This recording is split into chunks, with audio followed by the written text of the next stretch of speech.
Hola, salud y paz. ¿Cómo están ustedes? Bueno, pues del tema del que vamos a hablar a continuación, la verdad es que se ha hablado mucho, se habla y se continuará hablando, pero en este caso es informando con la mejor intención, que es como yo creo que nuestro invitado ha hecho un trabajo excelente. Nos vamos a situar. Guerra civil española, como estamos en el conflicto que estamos también por otro lado actualmente. Año 1936, conflicto bélico, que más tarde repercutiría en un conflicto económico también, llevado a cabo por una gran parte de las Fuerzas Armadas, en cuanto al movimiento, me refiero, movimiento político, en fin, contra el gobierno de la Segunda República. Las Fuerzas Armadas se levantan contra ese establecimiento de Segunda República y pasa lo que viene a ocurrir. Han pasado muchas cosas, pero han pasado y se han dado muchas versiones, de un lado y de otro. No sé si la imparcialidad en esto existe. Históricamente no tienen fama los historiadores, es mi apreciación, de ser imparciales, porque claro, el corazoncito está en un lado o en otro. Pero de esto también vamos a hablar, si psicológicamente se puede uno situar en la frontera. Nuestro invitado es un hombre al que aprecio muchísimo, valoro muchísimo, porque tiene muchos valores y tiene un alto precio. Rafael Cordero Avilés. Rafael, buenas tardes, Rafa, ¿cómo estás? Buenas tardes, José Luis. Buenas tardes a todos los que nos ven y nos escuchan. Y ante todo, pues deciros, darte las gracias por tus generosísimas palabras y deciros que para mí pues es un honor y un privilegio poder estar en este programa que yo creo que es un faro de humanismo, un faro de luz en este mundo cada vez más cercado por las tinieblas. Esperemos Bueno, que eso no sea así y que entre todos consigamos que la luz venza como sí, debe de ser a la oscuridad. sí, sí, que así sea. Donde hay luz no hay oscuridad. Bueno, celebramos la publicación de tu mm, primer libro en el aspecto más profesional del término, ¿no? Primer libro originado en tu tesis, o mejor dicho, en tu principio, que fue un trabajo fin de máster, ¿no? El principio de todo esto, cuyo esfuerzo Sí, sí, recogía la biografía de Luisa Carnés, Eusebio Zimorra, Jaime Menéndez y Ángel María de Lera, y con ese trabajo efectivamente. académico que hiciste recibiste la máxima calificación, ¿no? El máximo reconocimiento. Bueno, pues sí. Esto, sí, hazme un comentario sobre esta entradilla, en principio, ¿no? Pues lo has dicho, es un detalle que no todo el mundo conoce. Efectivamente, todo empezó alrededor del año 2010 con un trabajo fin de máster, como tú has explicado muy bien, que fue, digamos, hablando en términos bélicos, pero en este caso con una intención bastante más pacífica, fue un experimento que yo hice con cuatro periodistas, los que acabas de enumerar, y de ahí pasé a palabras mayores, digamos, una vez que hice el máster y entre los cursos de doctorado, y me puse a hacerlo, digamos, a gran escala, con biografías de cientos de periodistas, más de 700, que reuní a lo largo de 800. 7 años Sí, de sí. investigaciones. Entonces, bueno, digamos que era un trabajo sin fin. Lo que es que había unas limitaciones técnicas, materiales, lógicamente en algún momento tenía que poner un punto y final a todo eso y con el material que yo había reunido, que no era poco, más de 1000 páginas en todo ese tiempo, y las biografías que había conseguido armar, muchas veces partiendo solamente de un apellido, de un nombre, de una referencia muy vaga, otras afortunadamente con más pistas o con más información, pues presenté mi tesis doctoral, como tú has dicho, pues obtuvo en 2017 la máxima calificación, lo cual pues yo creo que se debe fundamentalmente a que el tribunal, que estaba formado por gente muy docta, pues y muy sensible a la investigación, pues lo valoró con un criterio muy abierto, dado que también era un trabajo de alguna manera, pues en su acción, tanto en su forma como en su fondo, de alguna manera era innovador, ¿no? Y ellos lo Sí, sí. supieron valorar y me consideré muy afortunado de que fuera así, pero vamos, Muy bien. detrás de todo ello hay sin duda un trabajo ímprobo. Uf, Eso es. 7 años de constante trabajo y de constante indagación. Es una tesis doctoral muy reconocida académicamente. Ahí estás, en cum laude, es lo máximo que se puede conseguir cuando uno presenta una tesis doctoral, y tú te conviertes en un auténtico profesional como autor y en este caso también como periodista, evidentemente, con una documentación tremenda. Has dicho antes que el libro, bueno, suena bélico y todavía no hemos dado el título, pero es que se llama, le has puesto el título de que el libro es el resultado de tu tesis doctoral, de tu trabajo fin de estudio, fin de carrera, etcétera, etcétera, pero es que el libro lleva como título Periodistas a las armas. Sí. No pretendes mover a nadie, ¿no? Porque están las cosas calentitas, ni pretendes debatir tampoco, discutir con nadie, ¿no? Sobre esta No, parte de la historia de España, ¿no? no en un sentido, digamos, altisonante o con acritud, ¿no? Sino más bien lo que pretendo es contribuir a un debate que, como tú dices muy bien, pues es un debate que no tiene fin y es bueno que se siga de ello, pero desde una perspectiva histórica, no desde una perspectiva política. Si política, las conclusiones políticas las sacarán los lectores, si lo desean, Sí, y en sí. cualquier caso yo me he limitado a intentar, como lo he hecho durante 30 años de trayectoria periodística, actuar sobre los hechos, es decir, sobre lo que yo he Ujú, podido indagar, teniendo en cuenta que ujú, estamos hablando de realidades de hace 80 años, sobre las que cayó además un muro de silencio, un muro de proscripción, un muro de olvido que ha sido también a veces difícil de romper. Pero bueno, nos armamos de paciencia y tengo que decir que después de todo, si el resultado no ha sido, digamos, a mi satisfacción en un 100%, porque claro, uno desearía hacerlo de la manera más perfecta posible, pero creo que es bastante completo ujú, y responde bastante a las energías que he empleado en ello. Y sobre todo, no es un libro solamente mío. Yo creo que esto es, de alguna manera, un trabajo coral, un trabajo que las circunstancias me han puesto en el camino como periodista que soy, como te decía, con una trayectoria de más de 30 años y no sé por qué circunstancias que no puedo explicar, ni me atrevo tampoco a calificar aquí delante de tus oyentes, por no pecar de gurú o de adivino, pues me pusieron en el ya. camino una serie de personas, de elementos que contribuyeron decisivamente a que mi trabajo se enriqueciera, tomara cuerpo y no se limitara a una simple transcripción de datos fríos tomados de aquí y de allá, de bueno, de hemerotecas más o menos Ujú, soterradas o de periódicos más o menos apolillados, sino que a pesar de esos 80 años de distancia, de que la mayoría de los protagonistas, por no decir prácticamente todos ellos ya habían fallecido, pues nos llegara su voz fuerte y claro, como ahora nosotros estamos hablando y viéndonos, pues a través de muchas veces de sus descendientes, otras de sí. investigadores de reconocido prestigio, que como en el caso de Luisa Ujú, Carnés, que tú has apuntado al principio, pues tienen destacadas figuras que llevan, pues, como Antonio Plaza, pues más de 30 años sí, investigando sobre ellos de una manera muy sí. silenciosa, ¿no? Realmente no ha sido un trabajo, digamos, de gran relevancia pública, pero sí de una gran relevancia intelectual y de una gran relevancia Sí. histórica, porque han traído de vuelta a esos compatriotas, a esos periodistas, a esos escritores que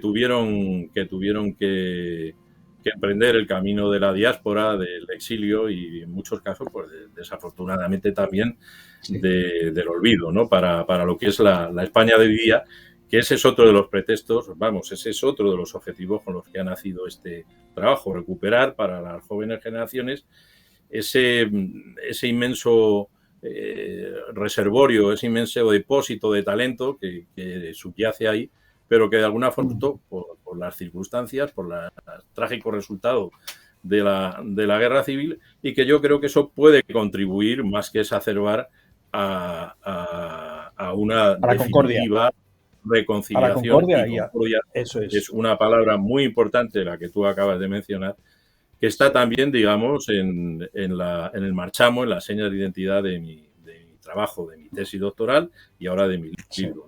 Yo no he pretendido hacer un trabajo político, sino un trabajo fundamentalmente, porque creo que eso intelectual, histórico.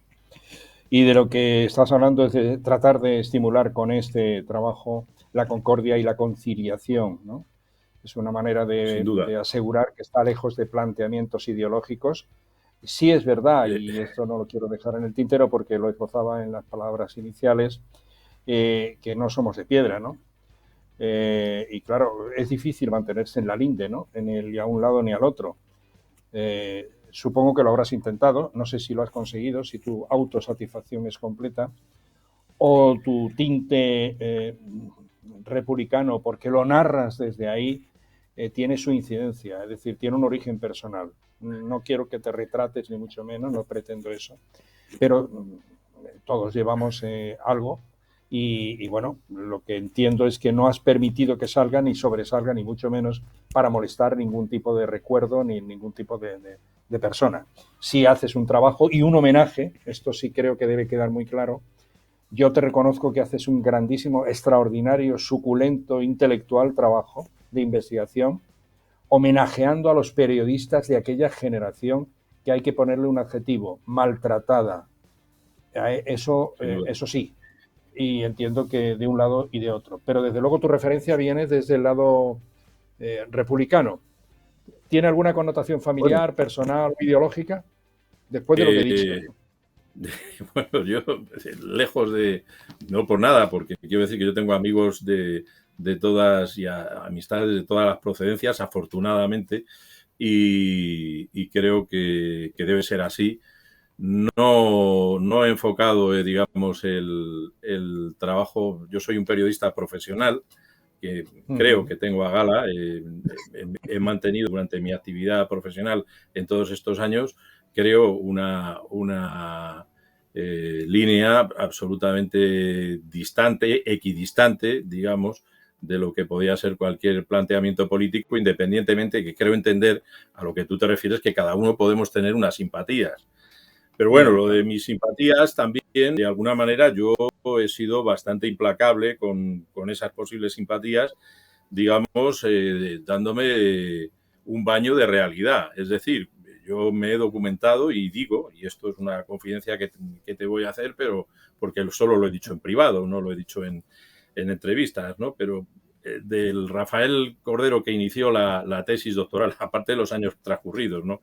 En 2010 alquina la tesis doctoral y al que ahora publica, después de otros 3 años más de reelaboración de ese material, de actualización del libro, de alguna manera todo eso me ha cambiado, a mí me ha cambiado como persona, como ser No es humano. el mismo periodista y no es la misma conciencia tampoco, tienen más datos, evidentemente, más Y vivencias. efectivamente, Has y me ha investigado cambiado más. sobre todo en cuanto a mis puntos de vista, no todos, evidentemente, pero sí algunos puntos que yo consideraba a lo mejor inamovibles o que perfectamente establecidos, y me ha cambiado. Y a mí me gustaría mucho, pues a mí me ha pasado que a los que lean mi libro, independientemente de su adscripción política, esto yo afortunadamente, digamos, lo que tú me preguntabas, si estaba satisfecho en relación con el resultado, he tenido la suerte de tener, digamos, comentarios de amigos muy de,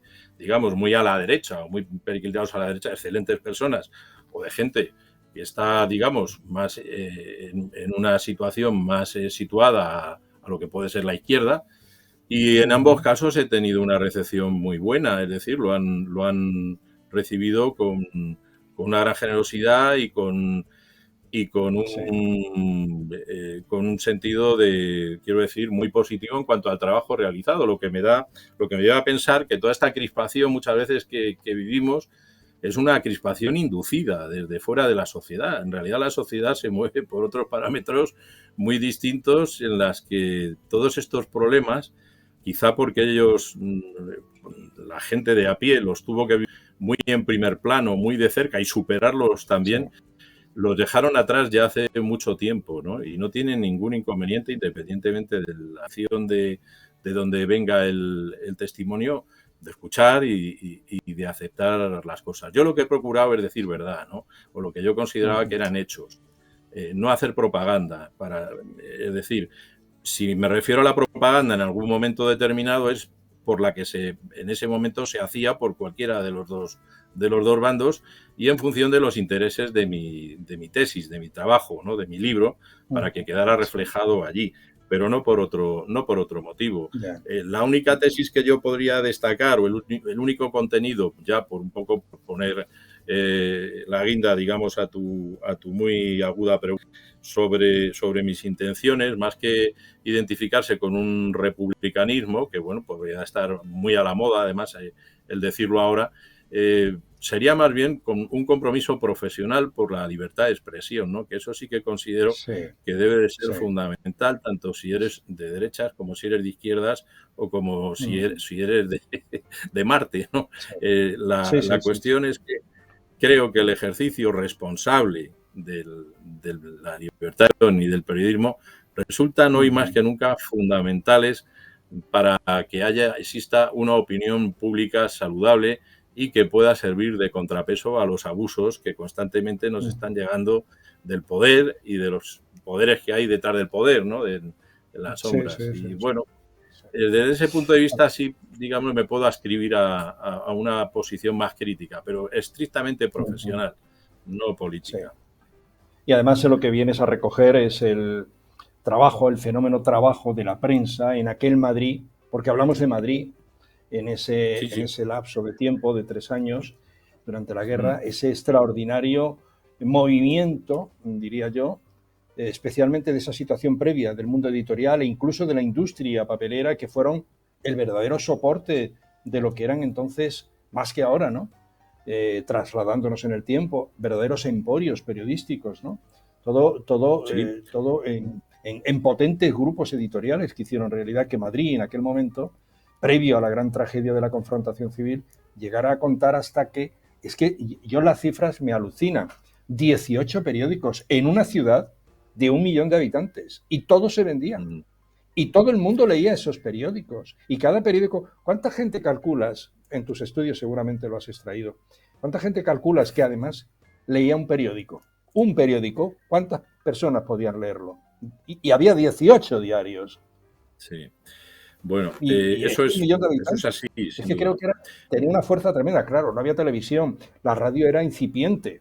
Estaba Unión Radio, ¿no? En Gran Vía 32, la histórica, ¿no? Efectivamente, sí. Radio Ibérica también hasta que desapareció y quedó, digamos, como radio exclusivamente Unión Radio Madrid y que entonces era más que una emisora, era casi un marchamo de marca nacional, ¿no? Sí. Pero la prensa Radio España, tenía un tirón. de Madrid. Y Radio España, Manuel Silvela 9, tenía un tirón la prensa extraordinaria, que es lo que me llama la atención, ¿no? Que hubiese público para 18 diarios. Sí. Sí, aclarando un poco lo que las interesantes cuestiones que has introducido ahora con tu intervención. El número de lectores que pudiera tener cada periódico, las estadísticas de entonces, si existieron en algún momento, no nos han llegado, por lo menos yo no las tengo. Sí te puedo decir que los periódicos se usaban hasta la exhaustación, es decir, pasaban de mano en mano, puesto que no había otra cosa. Es cierto que Madrid era una ciudad con 1 millón de almas, como diría después el gran poeta Dámaso Alonso, pero y había 18 periódicos en un momento determinado de su vida, saliendo tanto por la mañana como por la tarde.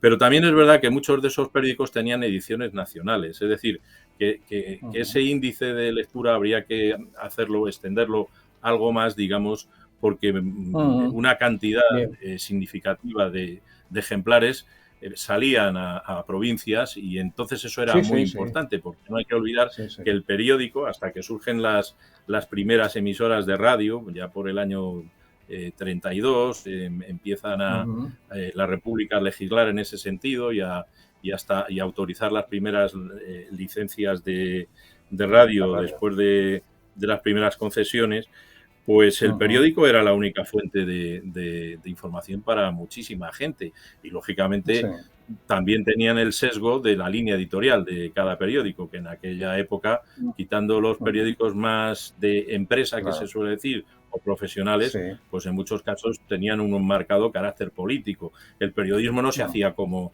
se ha hecho después, que se ha creado escuela, que se han establecido una serie de normas, que los que hemos pasado por las facultades de ciencias de la información hemos aprendido a practicar y lo habremos puesto o no en juego, por lo menos no podemos decir que no lo ignoremos, ¿no? Porque nuestros maestros así nos lo han enseñado, la neutralidad informativa, la comprobación de las fuentes, el escuchar siempre un testimonio y el contrario, en fin, cosas que de alguna manera eso se hacía de una forma intuitiva en aquel momento y por gente que tenía una agudeza periodística innegable, ¿no? Un talento no solamente periodístico, sino literario. A mí a veces me da un poco de grima ver lo justitos que vamos en algunas ocasiones los periodistas a la hora de entrar en descripciones o en recursos que, bueno, pues rozan inevitablemente, como decimos en el argot radiofónico, ¿verdad, José Luis? Rozan con lo que es el estilo, con lo que debe ser la variedad lingüística y el cultivo de nuestra bella lengua española, ¿no? Que es universal. Sí, sí. Oye, una curiosidad. ¿Cómo era la distribución? Porque yo no me imagino lo de los kioscos.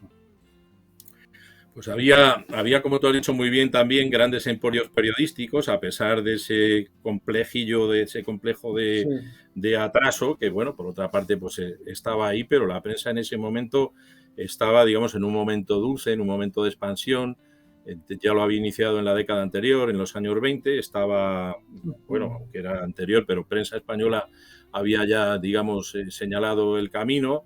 Después vino el grupo Rivadeneira, de la mano de Luis Montiel, con el diario Ahora, que nace en 1930, un diario modernísimo, con unas técnicas de edición y de maquetación completamente nuevas y que introduce desde Heraldo de Madrid pues, el redactor jefe, Manuel Chávez Nogales, que será posteriormente su director, y con una capacidad, digamos, de tiraje, de tirada y de edición realmente inédita para aquellos tiempos. En cuanto a la distribución, pues era la clásica, la que podemos ver pues saliendo de las rotativas, los paquetes de los periódicos y siendo distribuidos pues en camiones, en vehículos, en bicicletas, en fin, a lo largo de la ciudad, en los distintos puntos de venta, los kioscos, los clásicos kioscos de periódicos. Fundamentalmente era así. Había un punto también de reunión muy importante, del que yo hablo también en mi libro, que ya lógicamente se perdió todo su rastro, que estaba en la Puerta del Sol, que era la central de teléfonos. La central de teléfonos en sí misma era como una redacción propiamente dicha virtual, en este caso, en el que los periodistas de provincia se daban cita a las horas más peregrinas de la madrugada y los locales para dictar sus crónicas en un Madrid que era de alguna manera más familiar, más pequeño, en el que el Congreso de los Diputados estaba casi a un tiro de piedra, Gobernación estaba enfrente y, en fin, todo parecía que estaba más a la mano. Pero sí que es verdad que era una manera de ejercer el periodismo muy vocacional, a pesar de la falta, digamos, metodológica que pudiera haber, y eso que ya estaban empezando a surgir las escuelas del debate, las que surgieron durante la guerra después con Mundo Obrero, que cada uno, pues, lógicamente formaba a sus periodistas según los criterios ideológicos o políticos de las premisas de su alternativa, ¿no? En lo que en ese momento de guerra era comprensible, ¿no? Pero eran periodistas muy, muy vocacionales, aunque muchos de ellos procedían del mundo de la política. Eso también yo lo señalo en mi libro porque es algo que a mí, como periodista profesional que he sido durante todos estos años, es verdad que he conocido a algunos, pero claro, me chocaba muchísimo como un político o como una persona que procedía del mundo de la política se dedicaba al periodismo. Casi yo me rasgaba las vestiduras. Por eso te digo que de alguna manera eso me ha cambiado, ¿no? Porque entiendo que era otra época. Claro, tiene una explicación.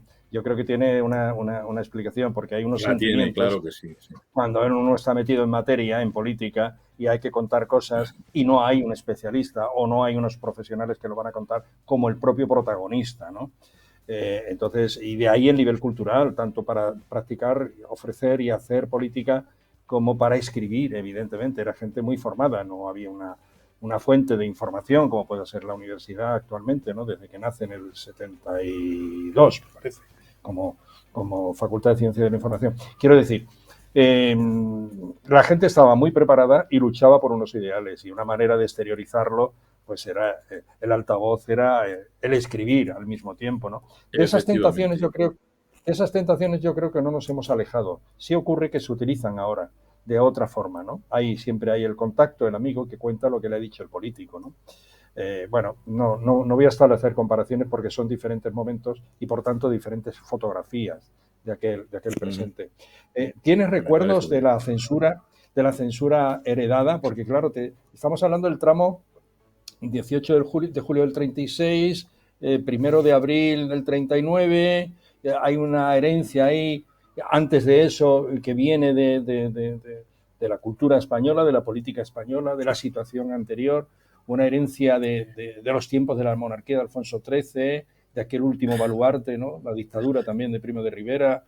Eh, Sí, ¿Qué nos puedes decir bueno, de aquellos momentos y la resonancia de bueno, todo eso, ¿no? se puede decir muchas cosas o decir poco, ¿no? Yo Sí. quiero decir que lo que tú has introducido es casi una tesis doctoral, ¿no? Habría Sí. que, y de hecho las hay dedicadas a la censura, efectivamente, son momentos distintos y eso está bien que se diga y que lo digas tú, porque de alguna manera muchas veces tendemos a descontextualizar, a veces voluntaria y otras involuntariamente, las comparaciones históricas y lógicamente pues se producen unos desajustes, unos desequilibrios que no responden a la realidad de los hechos. Pero bueno, ateniéndome a tu pregunta, es verdad que la censura en la dictadura de Primo de Rivera fundamentalmente había sido muy rigurosa. Se produce, como todo el mundo sabe, la salida del rey tras las elecciones municipales de abril de Sí. 1931 y hay un gran estallido, una gran efervescencia de ilusión, en fin, de deseos de participar, digamos, en la vida pública por parte del pueblo español, en líneas generales, que se había visto de alguna manera, pues, castigado también, en primer lugar, por la dictadura, pero sobre todo por las secuelas de la guerra de África que habíamos venido dando ya desde tanto tiempo atrás y por miles de vidas, de personas humildes, Sufrió mucho España, había, sufrió mucho. había, había ocasionado, ¿no? La caída de la dictadura, en fin, y la llegada de la República supuso, nunca hay que olvidarlo, un gran aldabonazo, digamos, de las ansias de cambio por esa Mucho situación oxígeno histórica y que se aperturismo, vivía en gran oxígeno parte y aperturismo. de Claro, la sociedad española, sin duda. claro. Pero la censura no desapareció con la República, contra lo que se pudiera pensar, la censura, Esto me ha llamado la atención, que lo desgraciadamente. dices muy claramente. Sí, sí, que no Lo desaparece. digo La claramente, censura sí. sigue. Pues, ya Sí, ves que sí, no me sí. Que duelen no por... prendas por aquello de, Sí, vamos, sí, de sí, que... sí. Me encanta que lo y digas es así, abiertamente, ¿no? es rigurosamente así. Tiene su explicación, probablemente también en el hecho de que, desgraciadamente para los políticos republicanos, que en general pues eran hombres bastante moderados, eran reformistas, eran hombres con un sentido profundamente patriótico, me parece innegable eso, se esté de acuerdo o no se esté de acuerdo con esos presupuestos, se encontraron con una situación en principio más propicia, pero que fue paulatinamente radicalizándose por la izquierda y por la derecha. De tal modo que llegó un momento en que, bueno, todos sabemos en qué terminó, en que se desencadenó en un enfrentamiento civil y en que el Estado, la legalidad del Estado republicano se vio sorpasada, superada, digamos, por los acontecimientos y por una rebelión armada. Sí. Todo esto influyó en que se practicara, digamos, una censura con la que yo no puedo estar evidentemente de acuerdo. Muchas veces era un tanto pacata y en la que muchas veces se perseguía también el ocultar pura y simplemente la crudeza de los acontecimientos, los Sí. atentados o el número de víctimas que podían haberse producido y de alguna manera pues estableció un criterio un tanto viciado a la hora de calificar digamos, la actitud de los gobiernos republicanos, que no olvidemos que también los hubo de derechas a partir del año 33, y muy de derechas, pero que considero que no terminan de desvirtuar, digamos, la naturaleza liberal, profundamente democrática, tanto de esas personas que intentaron ese experimento, ese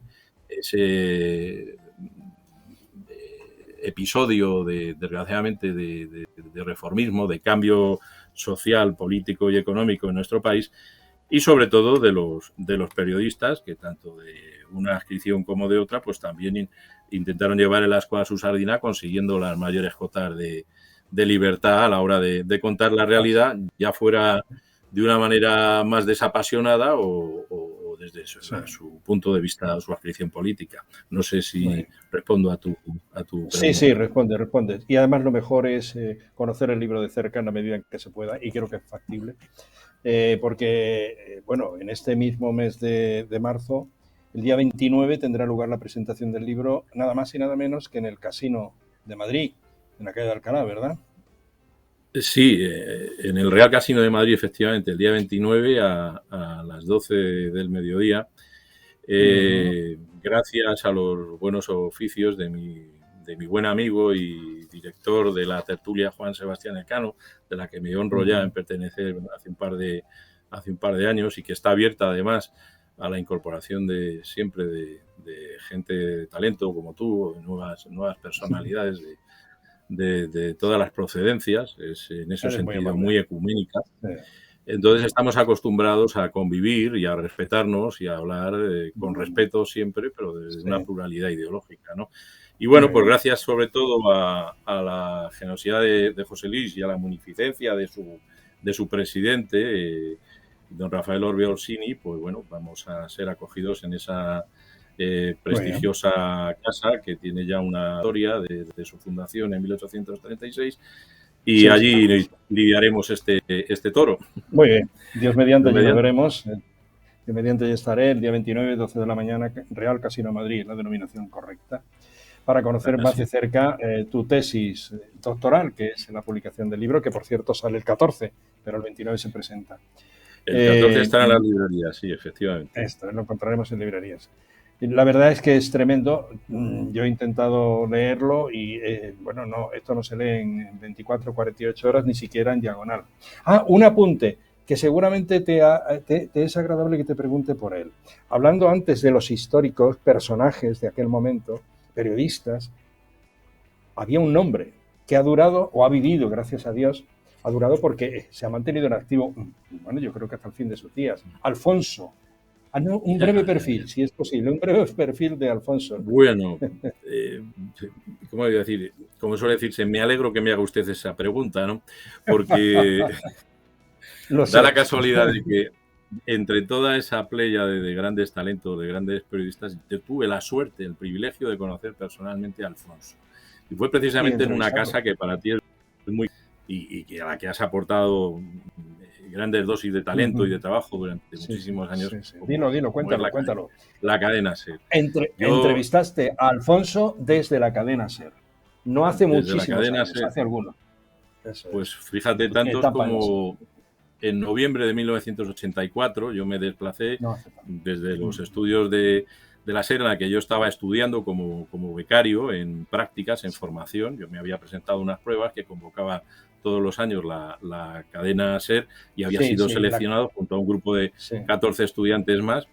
Y bueno, pues entre mis ejercicios, digamos, de clase estaba la realización de esa revista que yo tenía mucha ilusión por hacer desde hacía mucho tiempo, y de repente me encontré con que la SER me ponía las herramientas, los juguetes, digamos, adecuados para que yo la pudiera llevar a cabo. Así que, ni corto ni perezoso, hablé con Alfonso, me fui a su estudio, que desde luego era un viaje, digamos, en el tiempo, entrar allí con ese sonido del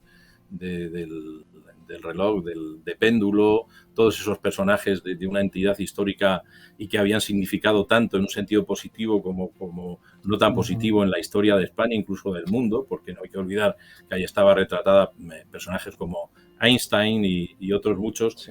Pues bien, en ese estudio fotográfico de Alfonso tuve la oportunidad de de conocerle, de apreciar su gran humanidad y sobre todo su sentido de la oportunidad para estar siempre en el momento oportuno, al pie de la noticia y tomar testimonio con su cámara. Eso es algo que a mí me ha dejado una huella indeleble por parte de Alfonso, aparte de su capacidad, digamos, de retratarte con su pupila azul, que me acuerdo perfectamente el color de sus ojos y cómo él te explicaba cómo retrataba a las personas que pasaban por su estudio o a las que se encontraba en el ejercicio de su profesión periodística. Era una época, la que él me contó también, muy heroica, en la que las crónicas se traían corriendo, a lo mejor desde la Plaza de Toros de Goya hasta la redacción de los periódicos, o en bicicleta, ¿no? Haciendo postas, haciendo relevos para llegar al cierre de la edición y que se supiera el resultado de la corrida. Un Madrid que era, pues, lógicamente, queda ya años luz, pero que tenía todo el encanto y toda la candidez que, desgraciadamente, pues, acontecimientos como la Guerra Civil Española pues le robaron. Se lo cargaron en gran parte. Sí. Pues celebro esa entrevista con Alfonso. Qué gran honor, qué gran placer y satisfacción profesional el haberle tenido en tu micrófono en ese momento. Y bueno, y es el gran recuerdo que te queda, el más reciente en vida, evidentemente, porque ha sido el que más tiempo ha estado entre nosotros. Pues eso, ofreciendo información, que es a lo que se dedicó, a través de su fotografía. Todo tipo de imágenes verías allí. Bueno, entrar en ese estudio debió ser todo un privilegio. Bueno, pues no te pregunto por más. Tiempo, sí. No, totalmente. Y la bellísima persona, además de excelente profesional. Seguramente sea el fotógrafo del siglo XX, no lo sé, porque hay fotografías por ahí ya inolvidables, evidentemente, y fotógrafos. Muy bien, lo tenemos que dejar aquí, Rafael Cordero Avilés, pero si tienen más interés, ya saben, el libro estará en la calle, está desde el día 14 y el 29 será presentado en Madrid y bueno, ya lo pueden adquirir en sus librerías habituales. No quiero dar ideas porque saben que hasta se lo pueden poner en casa. Pero Rafael Cordero Avilés ha hecho un trabajo excepcional de investigación extraordinaria. Si les interesa la comunicación de aquellas fechas, de aquellos años, últimos años de los 20, esa transición del 28, 29, 30, 36 y especialmente la contienda, que fue tremendo, tremendo. La bibliografía que tienes que haber visto, los perfiles que has estudiado, no sé si llegas a... El arco político lo recoges totalmente, ¿no? Político y profesional en aquel mundo periodístico. Bueno, al menos lo hemos procurado. Lo hemos procurado, hombre, así. Incluso por rizar un poco más el rizo, les hemos seguido la pista incluso después de la guerra cuando hemos podido para saber qué fue de ellos, ¿no? O sea, ya un poco llevándolo a los 800 nombres. Sí, alrededor de 800 biografías. Lo que ocurre es que están repartidas en 800 páginas, 3 volúmenes. Sí. Sí, están repartidas en 3 volúmenes, como te decía. El segundo está ya terminado y a punto de entregar a la editorial Renacimiento, que es la que ha apostado por mi trabajo y por este tema, dentro de la línea que ellos siguen ya desde hace años, de recuperar este tipo de trabajos y de investigaciones de esa generación maltratada, como tú decías muy bien, de periodistas. Y habrá un último volumen que se dedicará precisamente al mundo de la radio, de la incipiente radio, que también ya está bastante avanzado, pero que tengo que seguir trabajando de momento sobre él, porque todavía le queda... Creo que la entrada en Madrid, la voy a contar a un gran radiofonista, la entrada en Madrid la vivió.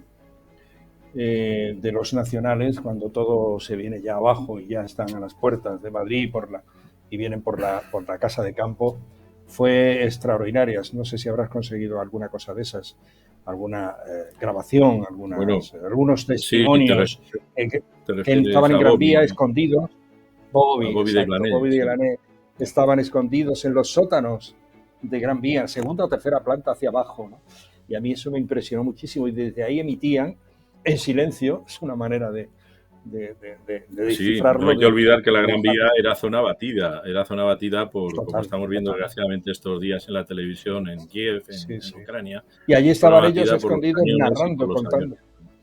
Sí, contando todo lo que podía. Bueno, de la del presente no te pregunto nada, espero en breve decir que esto ha terminado. Ojalá así sea, porque este enfrentamiento es muy grueso, es muy gordo y tiene un calado que desmedido podría llegar a ser. Muchas gracias, efectivamente. Rafael Cordero Avilés, gran compañero, gran A ti, José profesional Luis, siempre. y Muchas excelente gracias. trabajo yo creo que este trabajo te felicito porque es un trabajo para el futuro de la comunicación y para los futuros periodistas, sobre todo en esa época comprendida, como hemos dicho, entre los 20 al 40, por entendernos. La verdad es que la esencia de aquellas semblanzas que se podrían retratar y que nos han contado nuestros abuelos y en otros casos nuestros padres, aquí de alguna manera está recogida. Y si no, al menos uno encontraría identificación con lo que le contaron a uno sus abuelos, ¿no? Que es mi caso. Muchísimas gracias, un fuerte abrazo, Rafael Cordero. Y el 29 en el Real Casino de Madrid, que está en la calle Alcalá, al ladito de la Puerta del Sol. Fuerte abrazo, mucho éxito. Efectivamente. Muchas Periodistas gracias, a José las Luis. armas.